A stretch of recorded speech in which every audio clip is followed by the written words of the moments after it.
Alrighty y'all, so today we're going to be talking about bow saws, different tooth patterns, different tensioning systems, and how they work.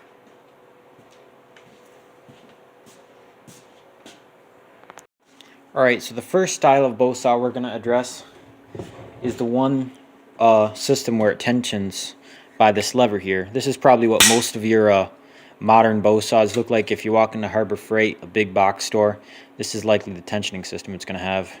As you can see, it's pretty much just a lever, a handle, you pull it, it pulls the blade tight, and it applies tension to it. And there's tension because the ends of the bar here are pulled inward and they want to be outward. So they're trying to pull outward, and they're pulling out as much as they can, and that is pulling the blade tight. And so this is a 30-inch saw. What most of you'll probably be using is a 21-inch, 24-inch. Most people who are just have one for around the garden. This is a 21-inch. It also has the lever style. And one thing I want to advise is this is also a 21-inch here. However, you can see they have different frame styles. Now, what are the advantages and disadvantages? Well, as far as the, I'm going to call this the triangular style, I don't see any advantage of this whatsoever over this style. Because if you have a log, let me pull one out here for you guys. Let's say you're trying to saw this log here. You can't get as much stroke because you can't use the front half of the blade, because once you get down in a bigger log, it's just going to pull the blade out from the log.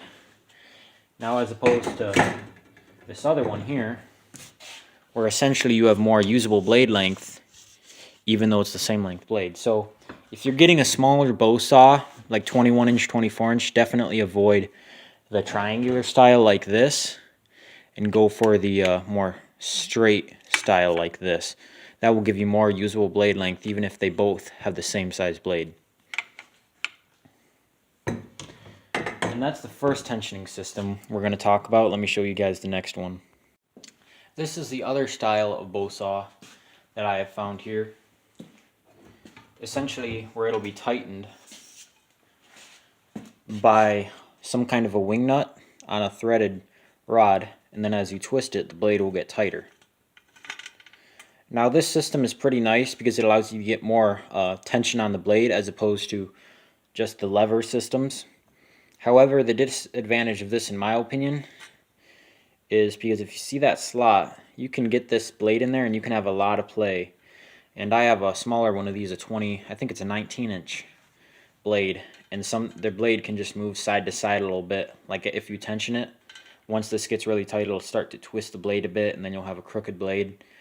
Or the blade might be straight and your handle might be at a little bit of an angle. So this does allow you to have more tension than the other kind, but I just feel I don't quite like this design, just simply because of my experience with the smaller one. Now, before we talk about the last design, I want to talk about one thing. Generally, when you're storing these, you want to keep the tension off the blade. That's just a good practice. It's not very hard to do. So when I'm storing these, I keep the handles out, and this one I just keep no tension on the blade. I loosen that up. So that's what you want to do to make sure, you know, the frame doesn't bend too much or anything like that, which will be especially important in the next design I show you. But before we show you that one, let me show you the different tooth patterns and what they mean. Alright, so this is the Sandvik I showed you previously, and you can see here that this is just all teeth, no rakers. And what a raker is you can see on this crosscut saw behind me, this is a raker. I've seen some people online call it a double tooth. It's not a double tooth, it's a raker. It clears out wood. The two teeth will score the wood, and then the raker comes through and removes the chips. And that's more of a wet wood pattern. When you have just teeth, that means it's made for dry wood. Now, as far as efficiency, I'm sure you could use a wet wood blade with rakers on dry wood and vice versa, but generally I believe it's more efficient to use it for what it's designed for.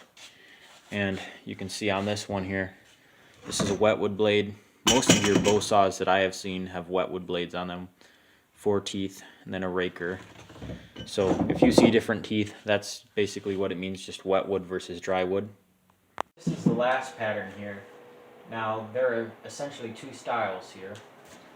This is the style where it's got the metal tensioner with just threaded rods in this piece here. And this is actually an old wooden buck saw. You may have seen these in antique stores and that. They've got a wooden blade, pretty flat, pretty wide, and then you have these wooden pieces on the side here. And you either have two pieces like this in the center or one.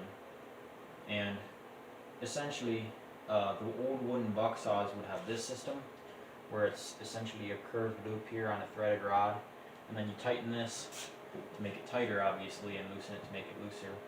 And a lot of people, I've heard a lot of people like these simply because it's sort of like the threaded bolt, the metal frame saws I showed you earlier. You can get a lot of tension on them, and of course the more tension, it'll be less likely to bend when you're sawing, and it should have less resistance, although this one does have a higher blade and there may be more drag than the other saws. And there is another kind of wooden bow saw that they make where instead of this metal piece, it'll be string, and then they have a little metal paddle, and they essentially twist the string till they get it tight, and then they'll take the paddle, turn it down, and put it in front of here so it can't move. And I've seen some of those on Etsy. I haven't really seen them being produced to the same degree as the metal saws, but people do make them on Etsy, and I haven't seen anybody making these style of wooden buck saws anymore. These probably haven't been in production for a long while, but a lot of people will take screwdrivers in these, get them as tight as they can, so they can really get a lot done with them. And this one, strangely enough, has just a regular tooth pattern, and what surprised me was how small the teeth were, because it is a wooden buck saw, and I figured this would be used for logs you'd have more aggressive teeth, although this could be used for wooden planks, wooden cants, pretty much anything. But I'm going to sharpen it up and use it for rough sawing logs and that. And I only paid $9 for this, so this wasn't too bad. But so that's all the patterns, and let me show you guys my biggest bow saw.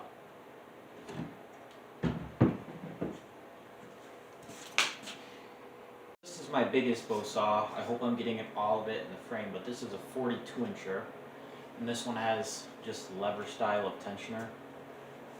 I'll probably have to put some WD on this, loosen her up, but I believe it has 10 chipped teeth. It's in rough shape, although I don't think I'm going to replace the blade. I've seen one company that produces brand new blades, and they are Swedish blades, but they're not sharpenable. The old ones, you can use them and sharpen them. The new ones, once they're dull, you just throw them away. And this one's big enough where it actually has a handle that is built in that goes lower on one side than the other, so you could have one person sawing like this, and then on the other side you could have another person, maybe two hands below, one hand below and one hand above, also sawing. So you could get some real work done with this one. Well, thank you guys for watching. Hope you enjoyed the video. Please subscribe. It would help me to continue making these videos, and see you on the next one.